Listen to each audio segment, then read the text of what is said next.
पानी बरसना शुरू हुआ, बादल गरजने लगे, बिजली कड़कने लगी।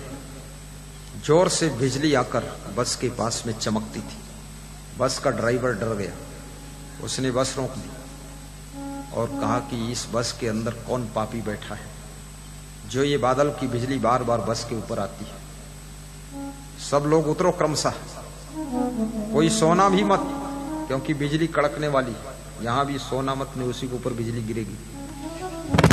देखो ये कड़क गई बिजली। जाग कर बैठो, ये सत्संग स्थल सोने के लिए नहीं, नींद लेने के लिए नहीं है। और रात में सो लिया करो, रात में खुदर बुदर मत किया करो, फालतू जागा मत करो, बहुत प्लानिंग मत किया करो। बड़ी योजनाएं बनाते हो तुम, मैं जानता हूं सब। कुछ नहीं, सोने जाते हो तो योजना बनाते हो, जब काम करने जाते हो तो वहां सोते हो, उल्टा काम करते हो। सोना नहीं, सीधे बैठो, ताजगी से बैठो, एकदम आंखें बड़ी करके बैठो। आंखें छोटी छोटी क्यों हो रही, जुगनू जैसी?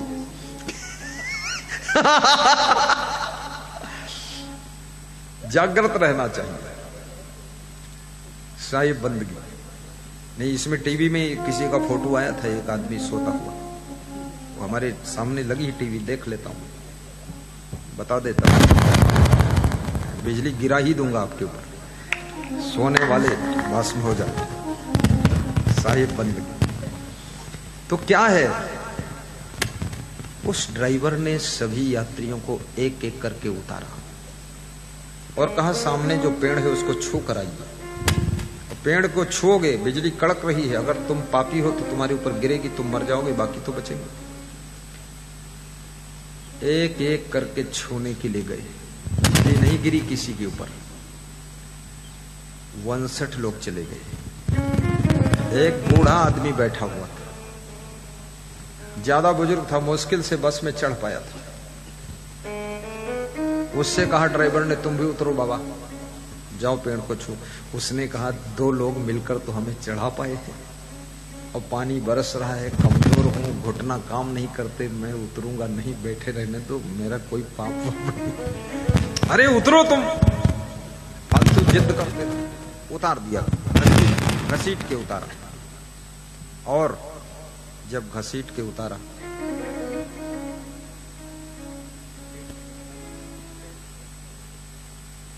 जब घसीट कर उतारा, वो व्यक्ति उतर कर गया और उसने ज्यों ही पेड़ को छुआ त्यों ही बिजली जोर से गिरी।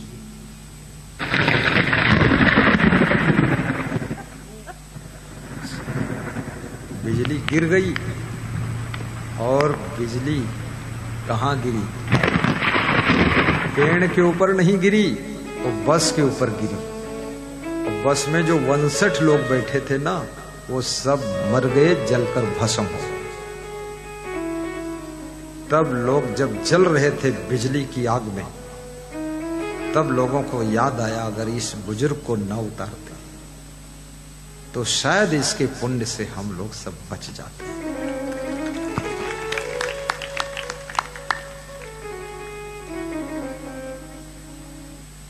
पीछे से एक महात्मा आया, उसने देखा सब लाश पड़ी, कुछ लोग अधमरे हैं। महात्मा ने कहा, इस बूढ़े आदमी को तुमने जो बस से उतार दिया, इसलिए तुम सब मर गए। ये बूढ़े के त्याग तप से ही तुम सब सुरक्षित थे। इसलिए व्यास गादी निवेदन करेगी, आपके घर में जो बूढ़ा व्यक्ति है, आपके घर में जो डोकरा डोकरी है, सास ससुर है, माता पिता है, दादा दादी है, काका काकी है, इनको घर से बाहर निकालकर वृद्धाश्रम मत पहुंचाना।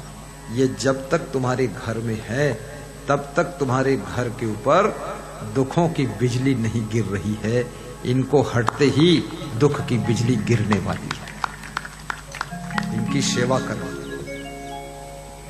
जब कभी भाई भाई में बंटवारा हो, तुम कह देना माता पिता को हमें दे दो, इनका हिस्सा नहीं चाहिए पर माता पिता चाहिए। और वे माता पिता जिन्होंने 4 बच्चों को जन्म दिया, 6 बच्चों को जन्म दिया, 6 बच्चों को पाला पोसा, उनका प्रारब्ध प्रचंड है, उनका भाग्य बहुत प्रबल है, वे जब तुम्हारे साथ रहेंगे तो याद रखना उनका प्रबल प्रारब्ध तुमको शक्ति देगा और तुम्हारी उन्नति सब भाइयों से ज्यादा हो जाएगी। उनकी सेवा करना। हमारा धर्म हो सेवा, हमारा कर्म हो सेवा, हमारा धर्म हो सेवा, हमारा कर्म हो सेवा, हमारा धर्म हो सेवा, हमारा कर्म हो, हमारा कर्म हो सेवा, हमारा धर्म हो सेवा, सदा सत संगियों में मिल हमें सेवक बना जाना, सदा सत संगियों में मिल हमें सेवक बना जाना, हमारे ध्यान में आकर गुरु जी आँखों में बस जाना, बहा दो प्रेम की सरिता दिलों में, प्रेम का सागर दिलों में, प्यार का सागर दिलों में, प्यार का सागर। हमें आपस में मिलजुल कर प्रभु जी रहना सिखा जाना, गुरु जी रहना सिखा जाना, हमारे ध्यान में आकर प्रभु जी आँखों में बस जाना, हमारे ध्यान में आकर गुरु जी आँखों में बस जाना। बोलिए सद्गुरु भगवान की जय। कभी बाहर से आना, सबसे पहले घर के बुजुर्गों से भेंट कर पैर छूना, आशीर्वाद लेना, उसके बाद अपने बच्चों से मिलना, उसके बाद अपनी पत्नी से मिलना, सबका ख्याल रखना। आपका घर मंदिर बनेगा, आपका तन तीर्थ हो जाएगा, आपका मन भी मंदिर होगा, दिल देवालय होगा। जीवन ऐसे जियो जैसे जल में कमल रहता है। माया मोह के बीच में रहकर भी माया मोह में लिप्त मत हो। यदि जग में रहूं तो ऐसे रहूं जैसे जल में कमल का फूल रहे।